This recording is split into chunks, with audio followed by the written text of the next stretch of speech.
नमस्कार, स्वागत है आपका अपने YouTube channel doctor Madhubala classes में। और मैं हूँ राजेंद्र कुमार वर्मा। और आज हम करेंगे लोक सेवा आयोग, जो कि संविधान के भाग 14 के अध्याय 2 में है, अनुच्छेद 315 से 323। काफ़ी बार प्रतियोगी परीक्षाओं में पूछ लिया जाता है, चाहे वो केंद्र सरकार की भर्ती हो चाहे वो राज्य सरकार की भर्ती हो, तो उसमें यह पूछ लिया जाता है कि जो लोक सेवा आयोग पब्लिक सर्विस कमीशन जो है वो किस भाग में है। तो भाग 14 में है, अनुच्छेद 315 से 323 तक लोक सेवा आयोग की बात की गई है, पब्लिक सर्विस कमीशन की बात की गई है। अब पब्लिक सर्विस कमीशन जो है वो सेंट्रल गवर्नमेंट के लिए अलग से है, राज्य लोक सेवा आयोग अलग है, और उसके अलावा 2 या 2 से अधिक राज्यों का संयुक्त लोक सेवा आयोग अलग है। तो क्योंकि शुरुआत आर्टिकल 315 से हो रही है, तो 315 में के क्लोज 1 में ये बात कही गई है कि भारत में जो लोक सेवा आयोग है वो संघ लोक सेवा आयोग और राज्यों के लिए राज्य लोक सेवा आयोग होगा। यानी आर्टिकल 315(1) जो है वो ये कहता है कि संघ और राज्यों के लिए एक लोक सेवा आयोग होगा जो क्या करेगा, भर्ती का काम करेगा। तो संघ के लिए लोक सेवा आयोग और सभी राज्यों के लिए एक लोक सेवा आयोग होगा।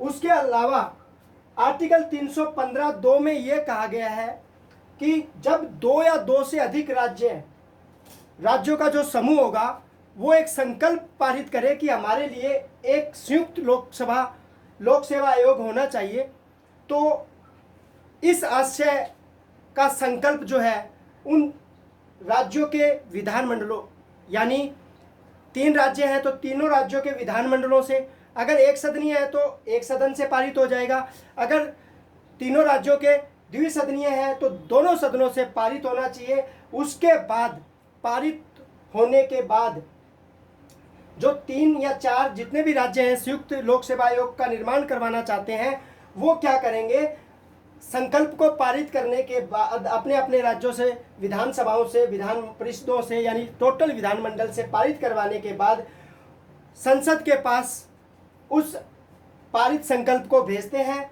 और संसद विधि द्वारा राज्यों के लिए एक संयुक्त लोक सेवा आयोग की नियुक्ति का क्या कर सकती है, उपबंध कर सकती है। तो देखिए 315(1) जहां संघ लोक सेवा आयोग की बात करता है, वही 315(1) राज्यों के लिए भी एक लोक सेवा आयोग की बात करता है।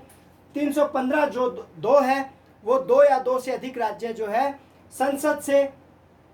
संसद इनके द्वारा पारित संकल्प के आधार पर विधि के अकॉर्डिंग इन राज्यों के लिए क्या कर सकती है, एक संयुक्त लोक सेवा आयोग, राज्य लोक सेवा आयोग का गठन कर सकती है।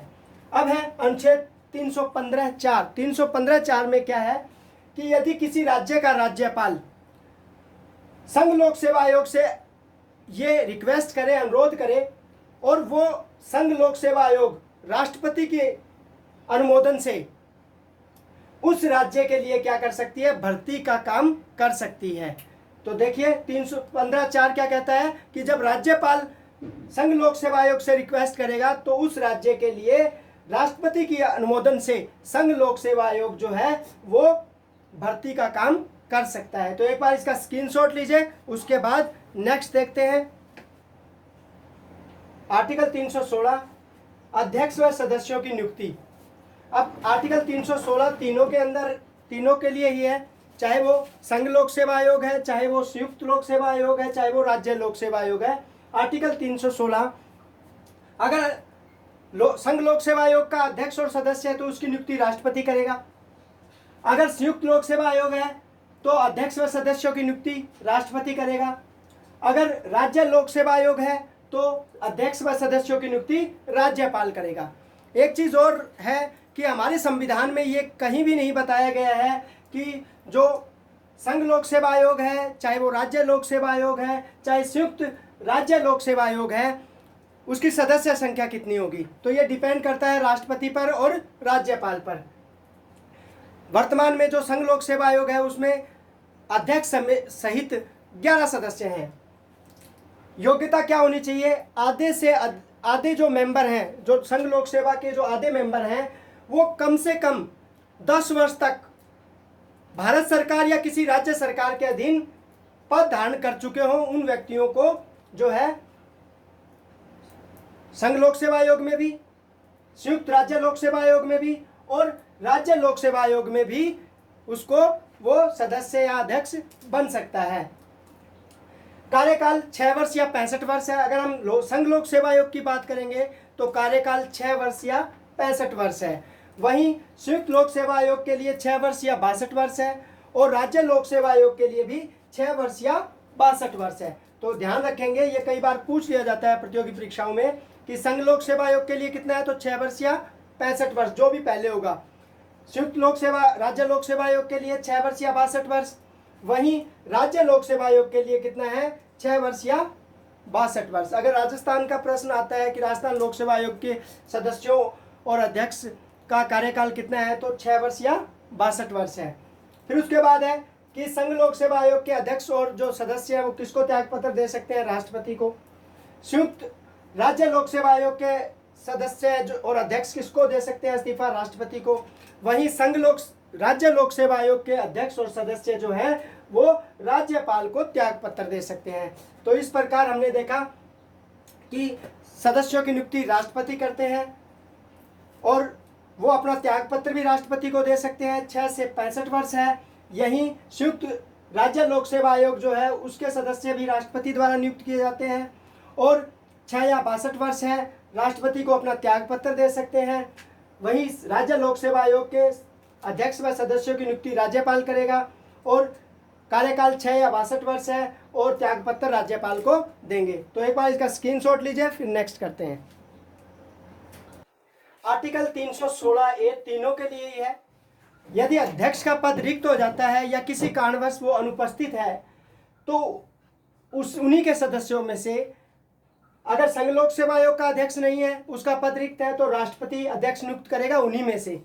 अगर संयुक्त राज्य लोक सेवा आयोग है, अध्यक्ष का पद रिक्त है या अनुपस्थित है, तो फिर राष्ट्रपति नियुक्त करेगा। वहीं जो राज्य लोक सेवा आयोग है उसमें अगर अध्यक्ष अनुपस्थित है या फिर उसका पद रिक्त है तो राज्यपाल उन्हीं में से क्या करेगा, सदस्यों में से अध्यक्ष को नियुक्त करेगा। राज्यपाल नियुक्त करेगा किसको, अध्यक्ष को, सदस्यों में से। फिर है आर्टिकल 316 क्लॉज 3, पदावधि के पूर्ण होने पर उस पद पर पुनर्नियुक्ति का पात्र नहीं होगा। यानी चाहे वो संघ लोक सेवा आयोग का अध्यक्ष है, चाहे सदस्य है, या फिर संयुक्त राज्य लोक सेवा आयोग का अध्यक्ष है या सदस्य है, या राज्य लोक सेवा आयोग का अध्यक्ष या सदस्य है, वो दोबारा उसी पद पर पुनः निर्वाचित नहीं हो सकता। ये बाउंडेशंस है। लेकिन अनुच्छेद 319 के तहत ये व्यवस्था की गई है कि अगर संघ लोक सेवा आयोग का अध्यक्ष है, क्योंकि उसकी कार्यकाल जो है वो 6 वर्ष या 65 वर्ष है, तो वो अगर अपनी अवधि को पूर्ण कर लेता है तो वो कोई भी पद धारण नहीं कर सकता, क्योंकि संघ लोक सेवा आयोग में तो सबसे बड़ा पद किसका होगा, संघ लोक सेवा आयोग के अध्यक्ष का। और उसके बाद वो भारत सरकार या अन्य किसी भी राज्य सरकार के अधीन कोई भी पद धारण नहीं कर सकता। ये बाउंडेशंस है। लेकिन संघ लोक सेवा आयोग के जो अन्य सदस्य हैं, अध्यक्ष से भिन्न जो सदस्य हैं, वो क्या कर सकते हैं, संघ लोक सेवा आयोग के अन्य सदस्य संघ लोक सेवा आयोग के या तो अध्यक्ष बन सकते हैं या अन्य राज्यों के जो संयुक्त राज्य लोक सेवा आयोग है या राज्यों के लोक सेवा आयोग है उनके क्या कर सकते हैं, अध्यक्ष बन सकते हैं। देखो इनको कितनी पावर दे दी गई है कि जो सदस्य अगर उनका कार्यकाल पूरा हो गया है, क्योंकि इनका कार्यकाल 65 वर्ष है और राज्यों में कितना है, 62 वर्ष है, तो अगर संघ लोक सेवा आयोग के अन्य सदस्य जो हैं वो खुद संघ लोक सेवा आयोग के अध्यक्ष बन सकते हैं और अन्य राज्यों के जो है लोक सेवा आयोगों के अध्यक्ष बन सकते हैं। वहीं आर्टिकल 319 के तहत किसी संयुक्त राज्य लोक सेवा आयोग का अध्यक्ष संघ लोक सेवा आयोग का अध्यक्ष व सदस्य नियुक्त हो सकता है। यानी ये जो संयुक्त राज्य लोक सेवा आयोग है, इसका जो अध्यक्ष है वो किसका मेंबर बन सकता है, संघ लोक सेवा आयोग का मेंबर बन सकता है। और संघ लोक सेवा आयोग का अध्यक्ष बन सकता है। 2 चीजें हैं इसके लिए। इसके अलावा वो भारत या राज्य सरकार के अधीन कोई पद धारण नहीं करेगा सेवानिवृत्ति के बाद। अन्य जो सदस्य हैं संयुक्त राज्य लोक सेवा आयोग के, वो क्या कर सकते हैं, वो या तो अपने संयुक्त राज्य लोक सेवा आयोग के अध्यक्ष बन सकते हैं, या जो अन्य राज्यों के लोक सेवा आयोग है उनका अध्यक्ष बन सकते हैं, या फिर संघ लोक सेवा आयोग का अध्यक्ष बन सकते हैं और इसका सदस्य बन सकते हैं। बस ये बात ध्यान रखेंगे। फिर है राज्य लोक सेवा आयोग। अब राज्य लोक सेवा आयोग का अध्यक्ष अगर मान लो पद से सेवानिवृत्त हो गया है तो वो क्या कर सकता है, क्योंकि वो अपने लोक सेवा आयोग का अध्यक्ष पद से रिटायर हुआ है, तो वो संघ लोक सेवा आयोग का अध्यक्ष बन सकता है या इसका सदस्य बन सकता है। इसके अलावा वो कोई काम नहीं करेगा, ना तो भारत सरकार के अधीन और न ही राज्य सरकार के अधीन। अब इसके जो मेंबर हैं राज्य लोक सेवा आयोग के, वो क्या कर सकते हैं, या तो अपने ही आयोग के अध्यक्ष बन सकते हैं, या अन्य चाहे वो संयुक्त राज्य लोक सेवा आयोग है उसका अध्यक्ष बन सकते हैं, या फिर संघ लोक सेवा आयोग के सदस्य बन सकते हैं या अध्यक्ष बन सकते हैं। तो इस प्रकार जो है, जहां आर्टिकल 316 क्लोज 3 ये कहता है कि पदावधि पूर्ण होने पर अपना पद पूर्ण नियुक्त नहीं हो सकता, पुनः नियुक्त नहीं हो सकता, दोबारा नहीं उस पद पर नियुक्त हो सकता। लेकिन आर्टिकल 319 कहता है कि वो उस पद पर न होकर दूसरे पद को धारण कर सकता है, वो भी लोक सेवा आयोग का होना चाहिए, चाहे वो संयुक्त राज्य लोक सेवा आयोग है चाहे वो राज्य लोक सेवा आयोग है। तो एक बार इसका स्क्रीनशॉट लीजिए, फिर नेक्स्ट करते हैं। संघ लोक सेवा आयोग अनुच्छेद 317, संयुक्त राज्य लोक सेवा आयोग भी और राज्य लोक सेवा आयोग जो है आर्टिकल 317 के अकॉर्डिंग सदस्यों और अध्यक्ष को हटाया जाना और निलंबित किया जाना आर्टिकल 317 में है कि संघ लोक सेवा आयोग के सदस्यों को कौन हटा सकता है, संयुक्त लोक सेवा आयोग के सदस्यों और अध्यक्ष को कौन हटा सकता है, वहीं राज्य लोक सेवा आयोग के सदस्यों और अध्यक्ष को कौन हटा सकता है। तो तीनों ही इक्वल है कदाचार के आधार पर, चाहे तो वो संघ लोक सेवा आयोग का अध्यक्ष है या सदस्य है, चाहे वो संयुक्त राज्य लोक सेवा आयोग का अध्यक्ष या सदस्य है, कदाचार के आधार पर ही हटाया जाएगा। मिसबिहेवियर अगर उसने कर दिया है तो तीनों के अध्यक्ष या सदस्यों को राष्ट्रपति हटाएगा। राष्ट्रपति कैसे हटाएगा, राष्ट्रपति क्या करेगा, निर्देश देगा सुप्रीम कोर्ट को कि जांच की जाए कि जो संघ लोक सेवा आयोग का अध्यक्ष या सदस्य है उसने जो मिसबिहेवियर किया है उसकी जांच करो और जांच करके रिपोर्ट मेरे को दो। तो राष्ट्रपति को सुप्रीम कोर्ट जांच करके रिपोर्ट देता है, उसी के आधार पर फिर सुप्रीम कोर्ट के जो रिपोर्ट है उसके आधार पर, प्रतिवेदन के आधार पर उसको कदाचार के आधार पर हटा दिया जाता है। किसके आदेश पर, राष्ट्रपति के आदेश पर। तीनों के लिए यही सेम होगा, लेकिन निलंबित करने का जो काम है संघ लोक सेवा आयोग का जो कोई सदस्य अध्यक्ष है उसको इसी प्रक्रिया के दौरान, यानी प्रक्रिया लंबी है तो वो क्या कर सकता है, जैसे उस पर मिसबिहेवियर का आरोप लगता है तो राष्ट्रपति उसे क्या कर सकता है, निलंबित कर सकता है। वहीं संयुक्त राज्य लोक सेवा आयोग के सदस्य व अध्यक्ष को कौन निलंबित कर सकता है, राष्ट्रपति कर सकता है।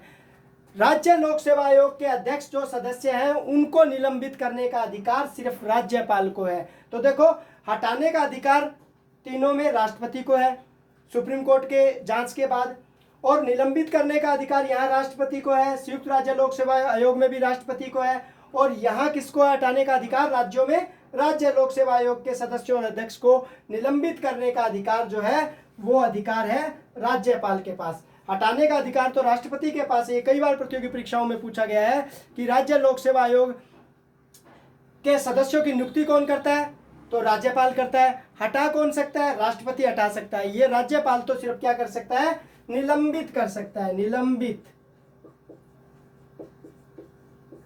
ठीक है। अब राष्ट्रपति जो है इन तीनों ही अध्यक्षों और सदस्यों को अगर वो मानसिक व शारीरिक रूप से शिथिल्य हो गया है, अयोग्य हो गए तो हटा सकता है। अगर अन्य कहीं वेतन के आधार पर, चाहे वो भारत सरकार है चाहे वो राज्य की सरकारें हैं, वहां वो काम कर रहे हैं वेतन लेकर, अपने कर्तव्यों का पालन करते हुए अन्य कहीं और भी काम कर रहे हैं, तब भी राष्ट्रपति उन्हें हटा सकता है। और ये भी किसके अंदर आएगा, कदाचार के अंदर आएगा, मिसबिहेवियर के अंदर आएगा। तो एक बार इसका स्क्रीनशॉट ले, फिर नेक्स्ट करते हैं। अनुच्छेद 318 आयोग के सदस्यों और कर्मचारी वृंद की सेवा की शर्तें के बारे में विनियमन विनियम जो बनाने की शक्ति है वो राष्ट्रपति को होगी। वहीं संयुक्त राज्य लोक सेवा आयोग के लिए भी यह शक्ति राष्ट्रपति को प्राप्त है।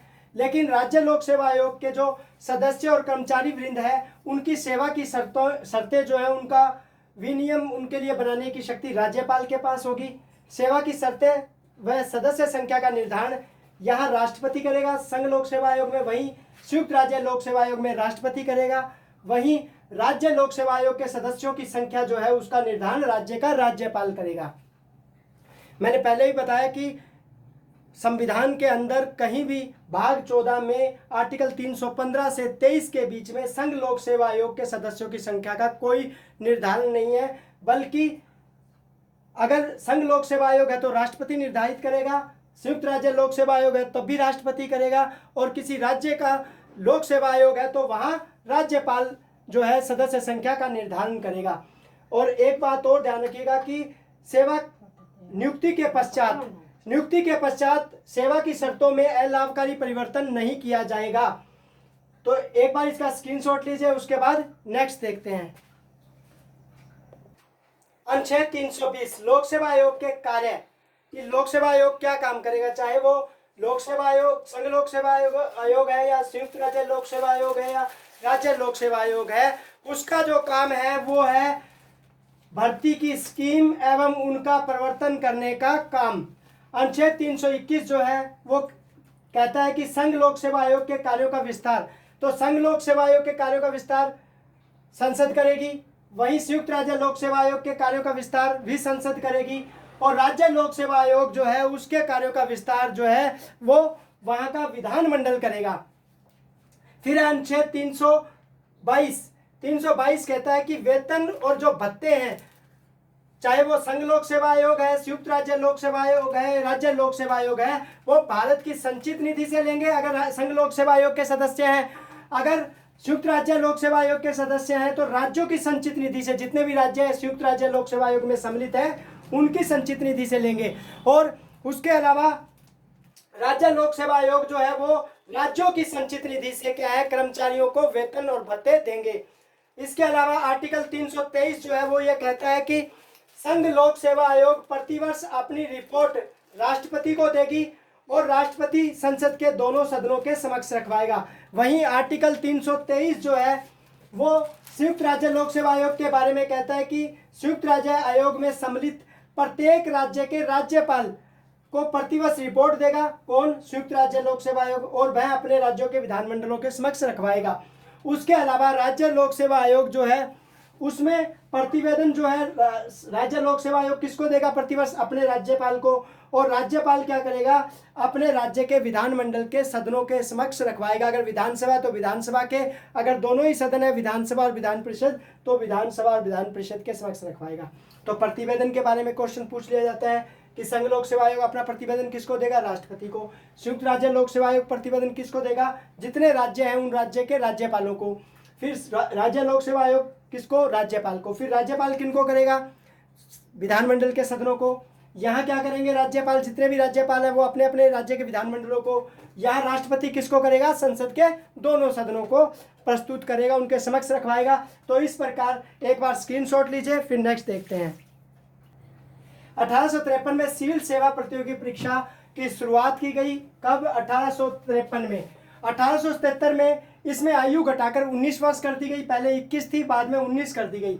1893 में भारत, इलाहाबाद और लंदन में सेंटर बनाए गए। दो पहले लंदन में ही होती थी, फिर इलाहाबाद, और इलाहाबाद को भी सेंटर बना दिया गया। 1923 में ली कमीशन बनाया गया, जिसकी अनुशंसा पर 1 अक्टूबर 1956 को पहला लोक सेवा आयोग बना, जिसके 5 सदस्य थे। पहले अध्यक्ष जो है वो सर रोस वारकर थे। स्वतंत्र भारत के प्रथम अध्यक्ष H.K. कृपलानी थे। वर्तमान में अरविंद सक्सेना अध्यक्ष हैं। पहली महिला अध्यक्ष श्रीमती R.M. मेथु थी।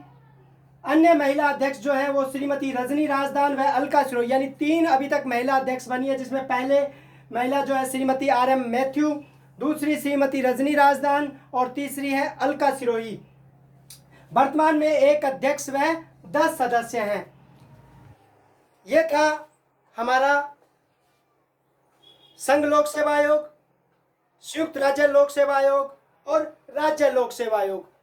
उम्मीद करता हूं कि आपकी प्रतियोगिता परीक्षाओं के लिए ये महत्वपूर्ण होगा, आपके लिए लाभदायक होगा। नेक्स्ट वीडियो में हम राजस्थान राज्य लोक सेवा आयोग जो है उससे संबंधित जो महत्वपूर्ण प्रश्न है उनकी एक वीडियो बनाएंगे।